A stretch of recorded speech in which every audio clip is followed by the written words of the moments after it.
Liverpool really know how to double down on bad news, don't they? So, just after Mohamed Salah announces he is leaving on a free, the club have now announced that ticket prices are going up. Isn't that fantastic? We have news on that. We have some news on Arne Slot and his future from Paul Gorst. And we have a few bits and pieces around some potential wingers Liverpool could look at in the summer. Before we get into it, make sure you hit the like button, hit the subscribe button if you haven't already, and let's jump straight into the news. But first, a word from our sponsors. This video is sponsored by Incognito. Most people don't realize this, but your personal information is all over the internet. Your name, address, email address, and even phone number can end up on websites that you've never signed up to. That information is bought and sold, and it's a big reason why people get scam phone calls and spam emails. It also makes it easier for criminals to use this exposed data for scams, stalking, harassment, and other illegal activity. You can try to remove this information yourself, but doing so manually takes hundreds of hours.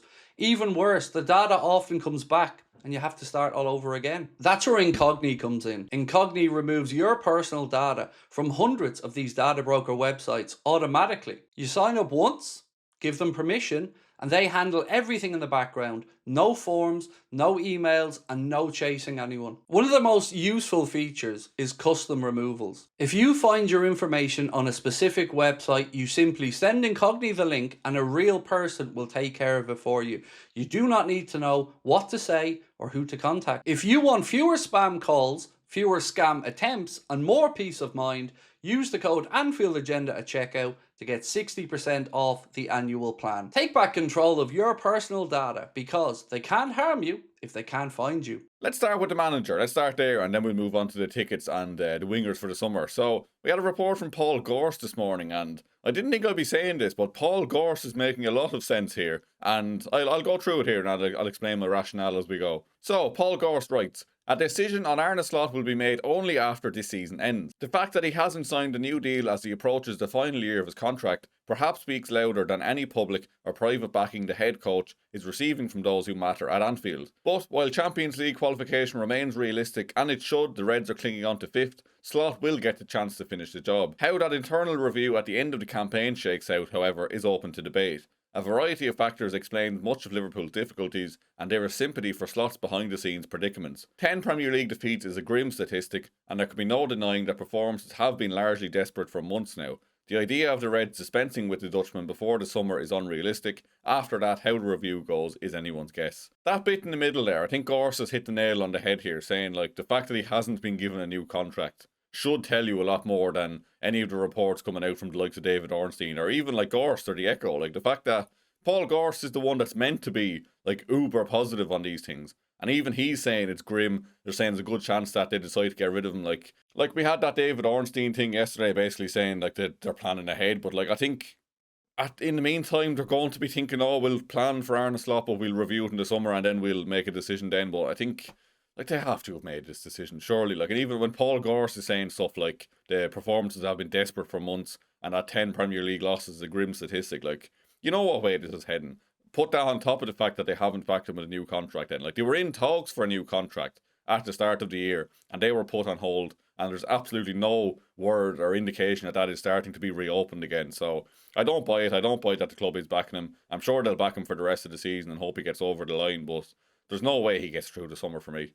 I wanted to read out something from Rob Gutman on X. I believe he's still with the Anfield Wrap, but he was responding to that Ornstein piece yesterday. And he said, the problem with putting the blinkers on and persisting with Arne Slot is that it presumes that Liverpool can live in a vacuum where fan opinion doesn't count, that the opinion and confidence of the existing squad doesn't count, the opinion of potential signings doesn't count, that continually deteriorating results won't influence events, that any kind of mediocre/poor start next season won't create an intensely toxic atmosphere around the club, and finally, that a potentially elite alternative will always be available. Absolutely hitting the nail on the head there, Rob, with that one. Like, it's just, Liverpool can't just live in this bubble and go like, well, we think he's the man, so we're going to just block out everything else and just go with him because we know we're right, and they're just not right, are they? Like, fan opinion matters. It's already toxic enough as it is. Like, can you imagine he gets through the summer, he's here next season, and then we like draw or lose the first game of the season next year? Like, imagine we have, I was going to say Wolves, they won't be here. Let's say we had like Crystal Palace at home, first game of the season.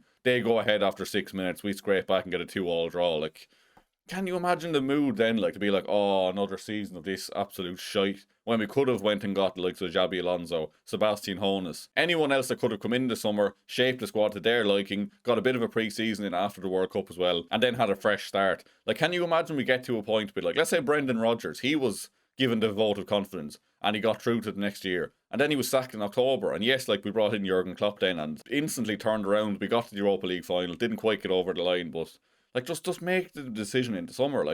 I can't see any scenario where Slot gets through to next year and he isn't sacked before Christmas. Like, he's not going to turn it around. Let's be realistic here. It's only going to get more toxic. It's only going to get more negative, and we're already sick to death of this football. Just make the decision. Like, if you have to keep him until the end of the season, and look, fair enough, like, you've made that decision, but don't let him be here next year. Quick bit on the ticket prices then. Liverpool have confirmed over the next 3 years there will be ticket price rises. I believe it's about 3% on the face value of tickets. And look, people are understandably unhappy. It's like, again, they just really know how to double down on bad news, don't they? Like, Mohamed Salah announcing he's leaving the other day, and then they start putting prices up. Like, we're already going through a tough enough time as it is. Can you all start adding money onto things as well? Like, I'm not going to pretend it affects me like on a day-to-day basis when I don't go to too many games, and when I do, I have to pay over the odds with a travel company or buying tickets at face value off someone else if I get lucky. But it just seems out of touch. Like, not many other clubs are putting on money onto ticket prices for next year. The club, in fairness to them, look, they haven't increased the prices hugely over the last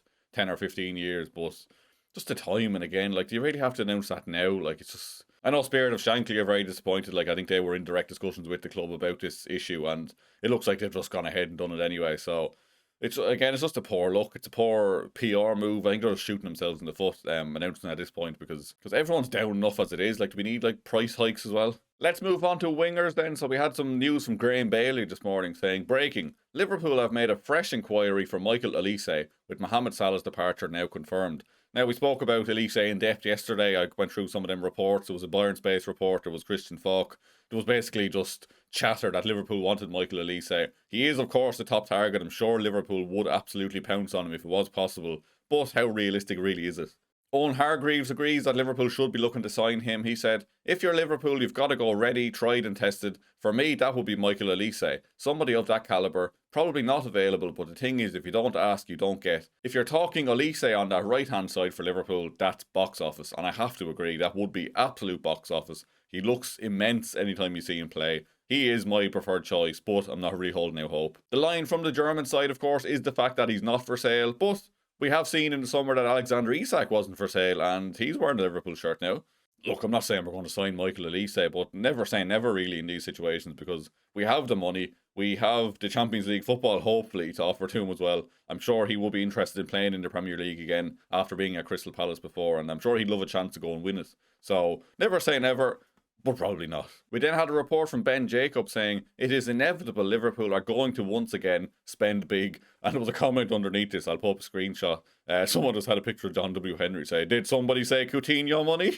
It's never ending, is it? Just bing bang bosh, another 100 million out of the Coutinho fund. Handy. More from Ben Jacobs then said, finding a right-sided attacker is always on Liverpool's radar, but the left as well. Liverpool wanted to do that on the left-hand side with Luis Diaz, but he was insistent on going to Bayern, so Liverpool respected that. Ben Jacobs added some context to this then. He was saying basically Liverpool wanted to hold on to Diaz for slightly longer until they found a long-term successor on the left. So let's say they wanted to give him another 2 years at the club. We signed Diamande this summer, and then another year of Diaz, he moves on, and then Diamande steps up. So again, it does look like the club wanted to keep Diaz, but the contract demands just couldn't be reached, and he ultimately wanted to leave, and you have to respect that decision. So we are where we are, really. Last up then, we have a report from Miguel Delaney saying Arsenal are exploring whether a summer move for Kavica Kvaratskhelia could be feasible. It's understood the player is open to considering his options. Now, we should be all over this if this is true. Like, I don't see why he'd really want to leave PSG. Although I've seen people kind of having a discussion around this, being like, have the players at PSG, like, would some of them want to leave due to the fact that